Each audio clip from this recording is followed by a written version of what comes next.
बिस्मिल्लाहिर्रहमानिर्रहीम। अल्लाह के प्यारे नबी प्यारे रसूल सल्लल्लाहु अलैहि वसल्लम ने इरशाद फरमाया कि कल क़यामत के दिन, कल हशर के दिन ऐसे लोग होंगे कि जो रब के अर्श के साए के होंगे।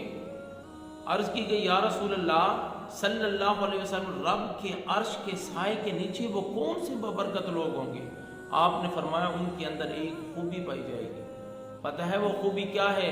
ऐ मेरे सहाबा, वो खूबी ये है कि जिनको वो कर्ज देंगे फिर लेने में उनसे नरमी करेंगे। अगर उनके पास नहीं है तो सख्ती से बात नहीं करेंगे।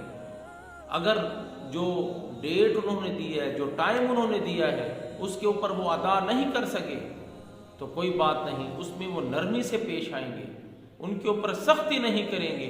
रब को ये उनकी अदा इतनी पसंद आएगी कि कल क़यामत के दिन, कल हशर के दिन फरिश्तों को हुक्म देगा कि इन लोगों को मेरे अर्श के साए के नीचे खड़ा कर दो। मौला हम सबको ऐसी बातों पर अमल करने की तौफीक अता फरमाए।